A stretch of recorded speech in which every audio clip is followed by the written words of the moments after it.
How are you? How you been? What you been doing? Did you play today? How are you feeling today? As you can see, I'm feeling playful. Please share with me in the chat. How are you feeling today? Where are you located? I'm located in Raleigh. It is kind of beautiful here today, but not really. We're still having a pollen situation. This is around the time where pollen is everywhere, so it's beautiful, but it could be more beautiful site-wise. So how are you feeling today and where are you located? Please share with me in the chat. How are you feeling? Where are you located? Did you play today? If you have a plan for play later on, what are you going to do? We know you working. Y'all love to work. I just want to know, are you playing as hard as you work? That is so very important. It's actually more important than you think. So, are you playing? Are you making a plan to play? I'm just saying. I'm going to give it about one more minute and then we'll go ahead and get started. How are you doing? How is your work week so far? I want to go ahead and get started in the next 30 seconds. How are you doing? All right, let's go ahead and get started. Welcome, Work Life Warriors. How are you? I am Ebony Davenport, and I teach stress management. I show people how to utilize fun management solutions to decrease stress and counter burnout so that we're happier and healthier and well-balanced. I use over 75 tips, tools, tricks, and techniques to manage stress.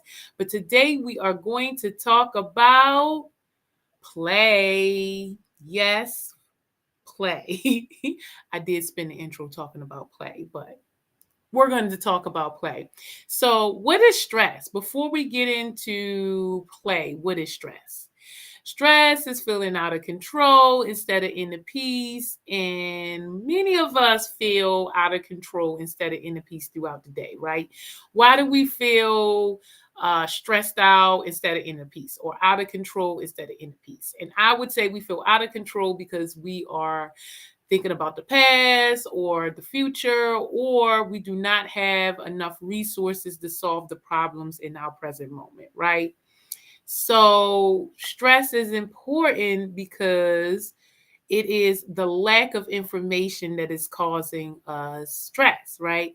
So we think that it is whatever is happening is very serious or is serious instead of playful, right? But if you can just try to look at a very serious situation with a playful lens, it actually opens up so many other solutions that you never even thought about before, right? It's in the stress of trying to figure out what to do and the severity of the situation and approaching it with the lens of uh severity, basically, instead of playfulness, is one of the reasons we keep coming up with the same answers and the problems never get solved.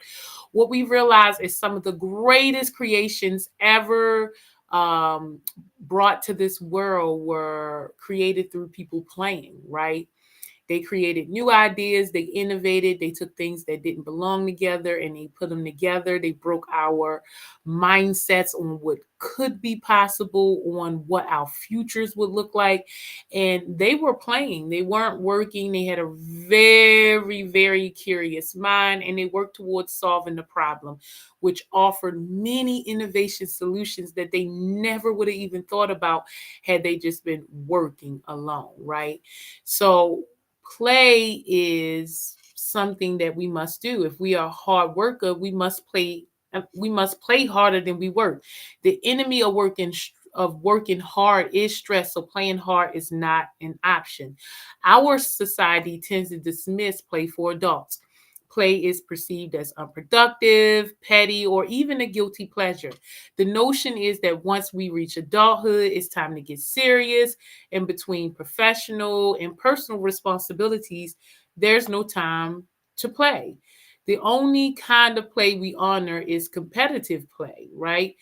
But James Missioner said the master in the art of living makes no little distinction between his work and his play, his labor and his leisure, his mind and his body, his information and his reactions, his love and his religion.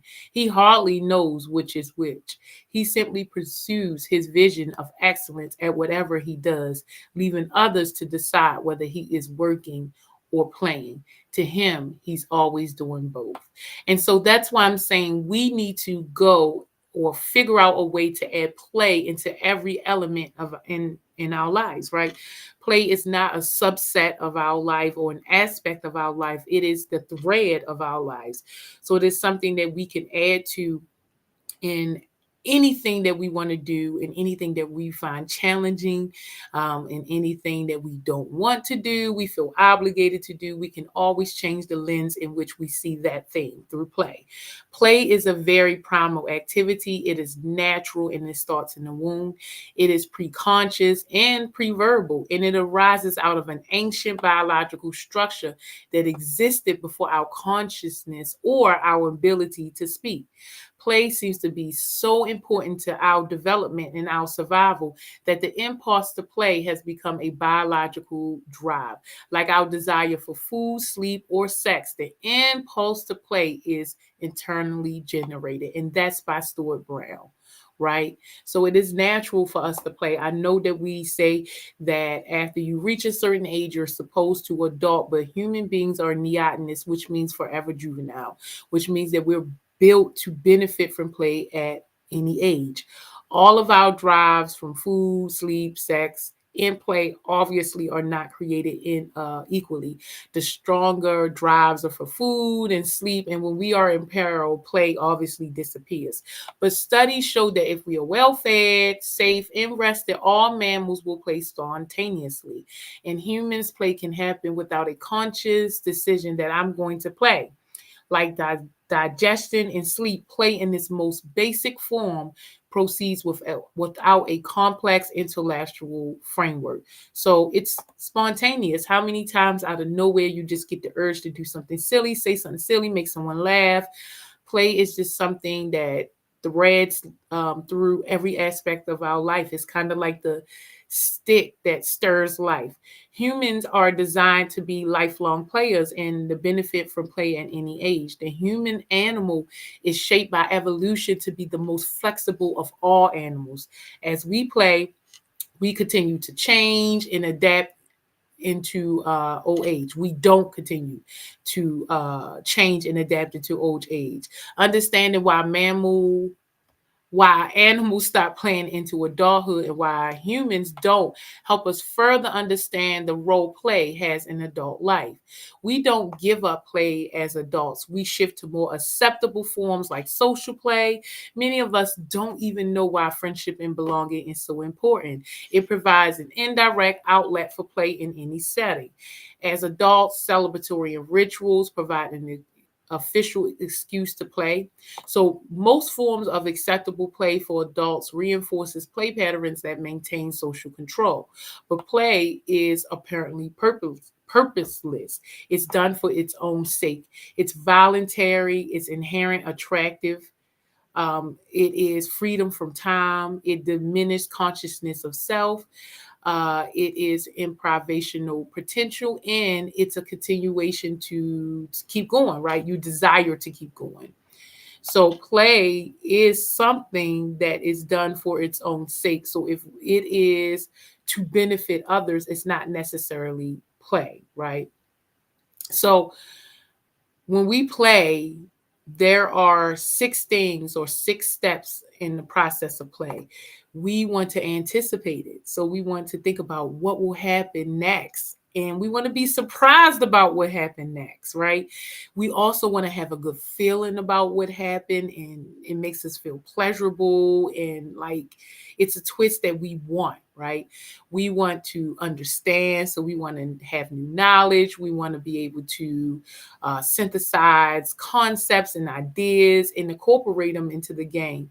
We want to gain mastery from playing the game, right? So not only do we want to play, we want to learn to play it well. And then, of course, we want some poise with it. We want grace, we want contentment, composure, a sense of balance in life, right? We want to anticipate the ride and then do it all over again. And in life, we know that there are common types of players, but we don't realize that anything could be a type of play. But the formal types of players are like the jokers, and we know about them.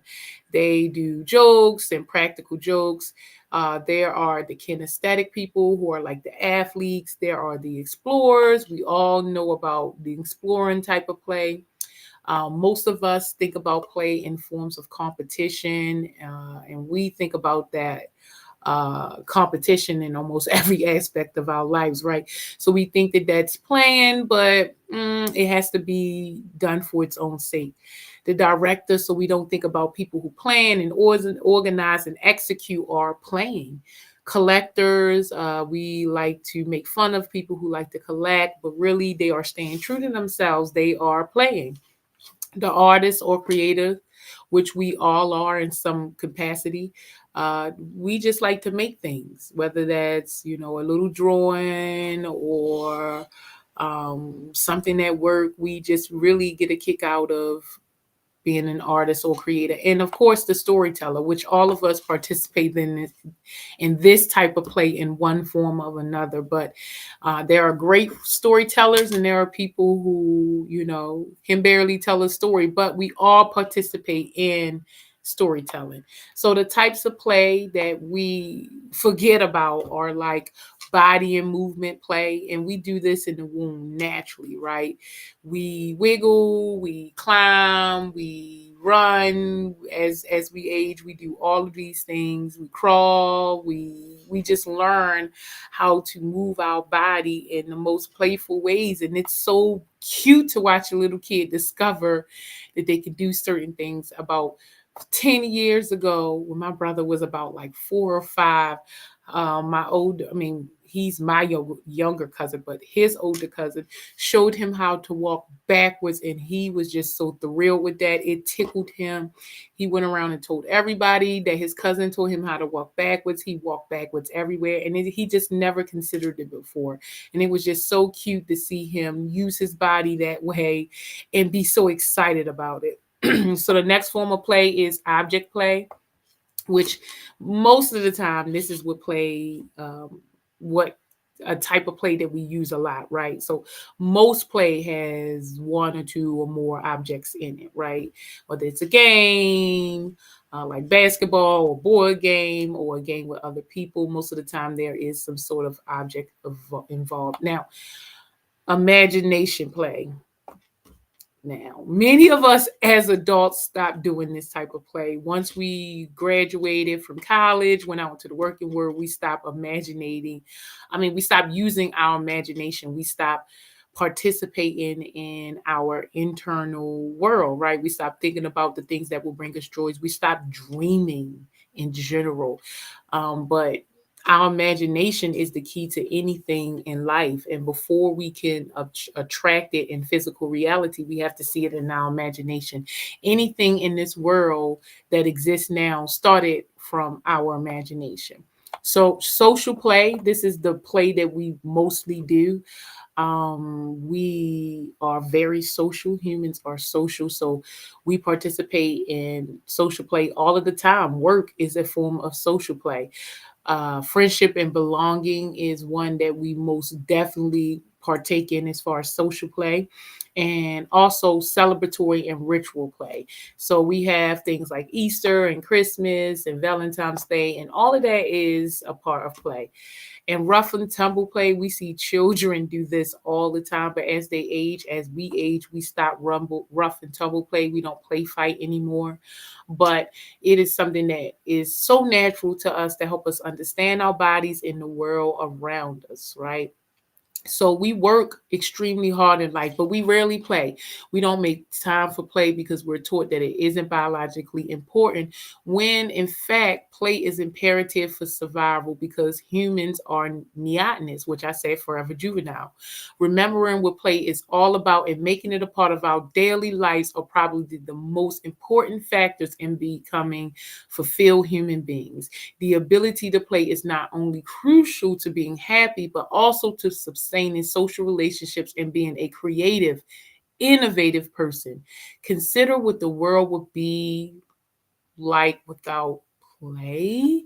I don't know about you, but that's hard for me to do. Play can save your life. Life without play is a grinding, mechanical existence organized around doing things necessary for survival. Play is the stick that stirs the drink. There's a kind of magic in play. Play helps us to express our own core truth. It helps us to become free of constraints and function in flow. We are drawn to fun, laughter, and play automatically because it's our true essence, our true nature, our birthright. There are great benefits to play, including increased speed, accuracy, efficiency, creativity, innovation, cooperation, and the ability to become smarter and to adapt to the changing world. Through daily play, our brain keeps developing, adapting, and finding new ways to enjoy life. Play helps us learn more about the world than genes ever alone can teach us. To adapt in the world, we have to continue to play, or else we do like George Bernard Shaw say, we don't stop playing because we grow old. We grow old because we stop playing. Playing is a state of mind rather than an activity. It is absorbing, apparently purposeless activity that provides enjoyment and a suspension of self-consciousness and a sense of time. It is also self-motivating and makes us want to do it again. Play is fun and can trigger the release of endorphins, the body's natural feel-good chemicals that promotes an overall sense of well-being. Once people understand that the benefits of play can bring a sense of excitement and joy and wonder and adventure back to their lives, they can make work an extension of their play life and engage fully with the world. If we let the play drive, extend, or express itself way into adulthood, as we're built to do, we find opportunities to play anywhere, right? Everywhere. We make everything an opportunity to play. If we stop playing, we share the fate of all animals that grow out of play. Our behavior becomes fixed, and we are not interested in new and different things. We find few opportunities to take pleasure in the world around us. Don't succumb to the child or adult duality. In America, a strong work ethic is valued, but over two-thirds of the population is unhappy. Sorry. Nations with less are happier.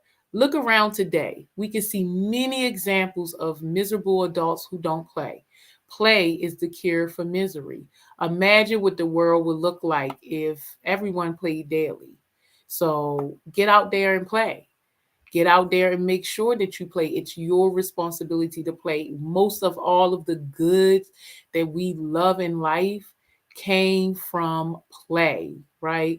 Music is play, art is play, social is play. So many things are play and we don't even realize it, right? So get out of our old habits, what we've been taught, the things that don't benefit us, and go out there and play. Find a way to incorporate play into every aspect of your life. You will be glad that you did. I am around if you are looking for an opportunity to identify your stressors, put in a plan, and have someone help support you. I offer stress management consulting. So please check out my website for that or my social medias. If you are looking for a group experience every third Saturday of the month, we have a stress management fun shop. So check out my website or my social medias for that. I am here almost every day on the intranet, and you can always, on the interstreets, you can always send me a message or email me or go to my website and send me some sort of request, and we could talk about ways to incorporate to incorporate play for stress, or any of the 75 tips, tools, tricks, or techniques that I use to manage stress. So, as always, go out of your way to play. Play today, make a plan to play. It is in your best interest to do so. You will be happy that you did. It is your responsibility to increase the overall quality of your life. And I will see you soon, work life warriors. Have a great day.